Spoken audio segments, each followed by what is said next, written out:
Guys আজকে আমি শহরে চলে আসছি। আজকে না কালকে আসছি, আসার পর কিছুই রান্না করতে মন চাচ্ছে না। আজকে রান্না করব ভর্তা, ভর্তা ভাত হবে আজকে। আজকে মিষ্টি কুমড়া ভর্তা করবো। আর আমার প্রিয় আলু, মানে অপ্রিয় আলুর প্রিয় একটা পদ, সেটা হচ্ছে আলুর ভর্তা। সেটা আজকে রান্না করব। প্রথমে আমি কি করব তোমরা তো দেখতেই পাচ্ছ। প্রথমে মিষ্টি কুমড়ার খোসাটা, মানে জামাটা খুলে নিব, তারপর এটা ভর্তাতে দিয়ে দেবো। মিষ্টি কুমড়ার ভর্তা কিন্তু খেতে অনেক মজার। মিষ্টি কুমড়ার খোসাও কিন্তু ভর্তা করা যায়, সেই টেস্ট খেতে গাইজ। তো আমি গ্রাম থেকে আসার পর আমার 2-3 দিন মুডটা অফ থাকে, কিচ্ছু ভালো লাগে না। মনে হয় গ্রামে যাই গ্রামে যাই। 2-3 দিন পর গান আমার মুড ভালো হয়, তাছাড়া ভালো লাগে না, খালি গ্রামে যেতে মন চায়। গ্রাম থেকে যখন শহরে আসি কী পরিমাণ যে কষ্ট লাগে গাইজ। আবার যেদিন শহরে যাই, মানে যেদিন শহর থেকে গ্রামে যাই, অনেক আনন্দ লাগে। যাওয়ার সময় আনন্দ, আসার সময় কষ্ট।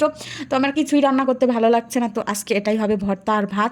এটা আমার অনেক প্রিয় খাবার। এটার সাথে আছে আলু ভর্তা, তবে আলু ভর্তা থাকলে আর মিষ্টি কুমড়া খেতেই মন চায় না।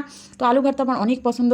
ছোটো ছোটো আলু, সেটাই আমি ভর্তা করতে দিব। বা চালটা সুন্দর মতো ধুয়ে নিচ্ছি। এটা আমার বাপের বাড়ির চাল গাইজ। তো আমার বাপের বাড়ির চালের ভাত বেশি মজা খেতে, সত্যি কথা। যেটা বাড়িতে সিদ্ধ শুকান করে যে চালটা করা হয় ধান থেকে, সেটার ভাত খেতে অনেক মজার। বাজারে যেগুলো চাল কিনে এনে ভাত রান্না করি, এটা একদম সাদা হয়, ঝুরঝুরা ভাত হয়, ঝরঝরা ভাত হয়, এটা খেতে অতটা ভালো লাগে না। বাসার চাল যেটা বাড়ির, সেটা খেতে অনেক মজা।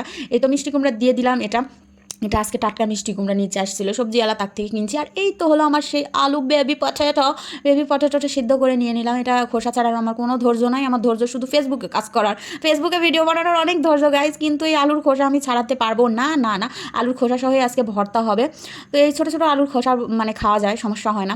তো সুন্দর মতো আঠা আঠা ভর্তা করবো আজকে। মরিচটা দিয়ে দিলাম অল্প, কারণ এই মরিচে অনেক ঝাল। এটা হচ্ছে কারেন্ট মরিচ গাইজ, এই জন্য 4টা না 5টা দিয়ে দিলাম। তারপরে মরিচটা সুন্দর মতো একদম ভর্তা করে নিলাম। তারপরে দিয়ে দিলাম 1 গামলা পেঁয়াজ, কারণ আমার পেঁয়াজটা কিনা লাগে না, অনেক পেঁয়াজ ব্যবহার করি রান্নাতে। তবে পেঁয়াজটা একটু কম কম দিতে হবে। পেঁয়াজের নাকি এখন অনেক দাম বেড়ে গেছে, না কমে গেছে জানি না, কারণ পেঁয়াজ কিনা লাগে না।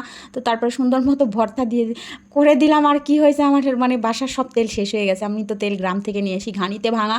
তো শহরে আমরা কোনো তেলই কিনি না, তেলটা একদম শেষ হয়ে গেছে। এই জন্য মানে তেলের যে বোতলে যেটুকু ছিল সেতটুকু একদম চেঁচে মুছে দিয়ে দিলাম গাইস ভর্তাতে। তো আলু ভর্তাতে সরিষার তেল না দিলে তো মজাই হবে না। আর একটু সরিষার তেল আছে, এটা হাতে নিয়ে এই মিষ্টি কুমড়ার ভর্তাতে দিয়ে দিব, কারণ তেল একদমই নেই। তারপর এখানে আমি মিষ্টি কুমড়ার ভর্তা করে নিব। এখানেও আমি অল্প পরিমাণ মরিচ দিলাম, কারণ এই মরিচ কারেন্ট মরিচ, অনেক ঝাল। এটা খাওয়ার সাধ্যই আমার নাই। তবে যেগুলো নর্মাল মরিচ, এগুলো অনেকগুলো আমি খেতে পারি, যেগুলো ঝাল কম। তারপরে বোম্বাই মরিচ আছে একটা, বোম্বাই যেটা গোল গোল, ওটাও খেতে অনেক মজা। এই তো হাতে একটু সরিষার তেল নিয়েছি, কাঁচায় কুচায়, কারণ সরিষার তেল একদম শেষ, সয়াবিনও ছিল না। তো তারপরে সুন্দর মতো হাত দিয়ে মেখে নিলাম।